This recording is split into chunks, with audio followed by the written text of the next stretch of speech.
बिस्मिल्लाहिर्रहमानिर्रहीम अस्सलाम वालेकुम। मुझे उम्मीद है कि मेरी तमाम यूट्यूब फैमिली ठीक होगी और अल्लाह की हिफाजत में होगी।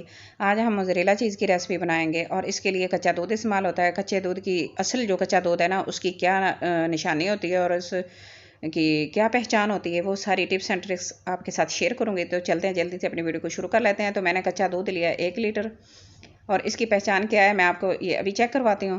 तो इस तरह ये इसके ऊपर फुल झाग होनी चाहिए, झाग वाला दूध होता है। और ये जैसे ही इसको हम ऐसे करेंगे बर्तन के साथ लग जाएगा और ये रुक जाएगा, ऊपर ठहर जाएगा। तो इसका जो चीज़ बनेगा ना, मोज़रेला चीज़, वो बहुत ही मज़ेदार, बहुत ही अच्छा बनेगा। तो मैंने ये डेयरी फार्म से मंगवाया है और ये ग्वाले वगैरह से लेना जो दूध होता है ना, उसके अंदर पानी मिक्स होता है। तो ये बिल्कुल खालिश है और इसके अंदर बिल्कुल भी एक कतरा भी पानी का नहीं है। तो अब इसको गर्म करते हैं। तो मैंने गर्म करके रख लिया और इसका टेम्परेचर इतना होना चाहिए कि आप जब अपनी फिंगर इसके अंदर डालें तो तकरीबन 1 सेकंड तक आपकी फिंगर इसको बर्दाश्त करे, इतना इसका टेम्परेचर होना चाहिए। तो सिरका लेंगे, सिरका मैं यूज़ कर रही हूँ, आप किसी भी ब्रांड का ले सकते हैं। तो हम सिरका जो है वो आधा कप ले रही हूँ। तो अच्छी क्वालिटी का होना चाहिए और इसको साथ साथ मिक्स करते रहेंगे, चम्मच चलाते रहेंगे, साथ साथ सिरका डालते रहेंगे। और जितनी आपको ज़रूरत है ना, वो आप उसके अंदर ऐड कर लीजिएगा। और साथ साथ ये जैसे ही आपका चीज़ और दूध पानी अलग हो जाएगा, चीज़ बन जाएगा आपका। इस तरह ये मक्खन की तरह बन जाएगा। जैसे ही बनता जाएगा और आप सिरका डालना बंद कर दें और इस तरह इसको इकट्ठा कर लें। और अब इसको निकाल लेंगे, इसी तरह निकाल लेंगे। तो माशाल्लाह ये बहुत अच्छा बन गया। देखें इस तरह ये बहुत ज़्यादा बना है। असल दूध की यही निशानी होती है कि उस दूध के साथ ना जितना दूध होता है ना, तो बहुत ज़्यादा उसका बनता है। और अगर पानी वाला दूध होता है तो अंदर से थोड़ा सा निकलता है। तो मैंने एक बर्तन में पानी ले लिया, तकरीबन 1.5 लीटर, और इसको भी मैंने गर्म कर लिया और 1 खाने का चम्मच इसमें नमक ऐड करके मिक्स कर लूँगी। और फिर इसके अंदर जो हमने चीज़ बनाया है उसको निकालेंगे, निकाल के इस पानी के अंदर डालेंगे।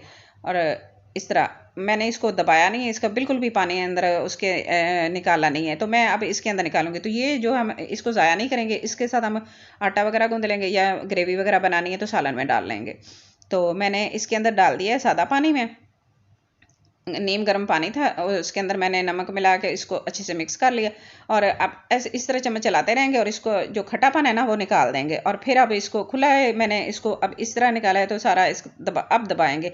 अब इतना दबाना चाहिए कि इसका पानी जो एक्स्ट्रा जितना भी है ना, वो सारा पानी निकल जाए इसके अंदर से। और पानी बिल्कुल भी नहीं होना चाहिए इसके अंदर। और अगर आपसे वैसे इस तरह नहीं होगा तो आप इसको मलमल के कपड़े से भी दबा कर निकाल सकते हैं पानी का। तो मैं इसको इस तरह हाथ के साथ दबा के इसका पानी निकालूंगी, क्योंकि हमने इसको खुला पानी के अंदर छोड़ के इसका जो खट्टापन था वो निकाल दिया है। सिरका जो हमने डाला था उसके के साथ वो सारा निकाल दिया है। अब इसको दबा लेंगे, अच्छे से दबाएंगे और इसका पानी सारा निकाल देंगे।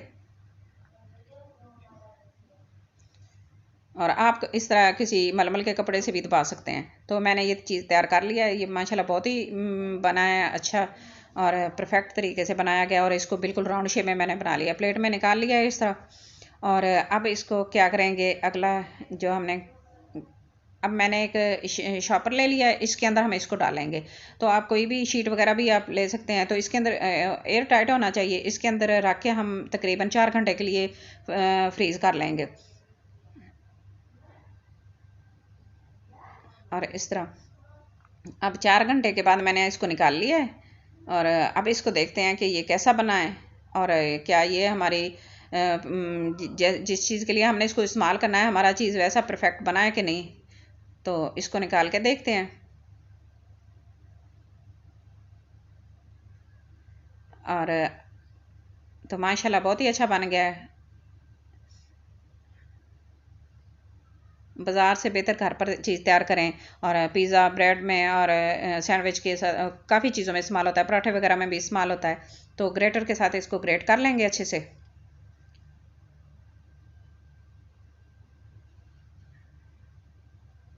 तो ये मेरे पास बारीक है, इसलिए ये बारीक निकल रहा है। और अगर आपके पास बड़े वाला है तो आप दूसरा इस्तेमाल कर लें, इसके अंदर जिसके अंदर बड़े बड़े पीस निकले बने के इसके ग्रेटर के। तो मैंने बारीक ग्रेटर के साथ इसको ग्रेट किया है, बारीक बना है। तो अब क्या करते हैं, मैंने ब्रेड ले लिए 2। और अब हम इसको सैंडविच पे अप्लाई करेंगे। तो हम सैंडविच बनाएंगे कि किस तरह सैंडविच बनेगा इसके साथ, और ये तारदार बनता है कि नहीं। इस तरह बना के इसके ऊपर रख के दूसरा पीस अच्छे से दबा के, तो मैंने आग जला ली है, तवा मैंने गर्म कर लिया है।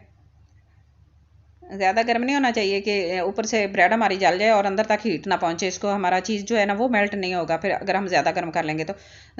3-4 मिनट एक साइड पे रखेंगे, 3-4 मिनट उसकी साइड चेंज कर देंगे। इस तरह हम बार बार टर्न करते रहेंगे ब्रेड को, ताकि दोनों साइडों से हीट पहुंचे और जो हमारा चीज़ है ना वो अंदर मेल्ट हो जाए।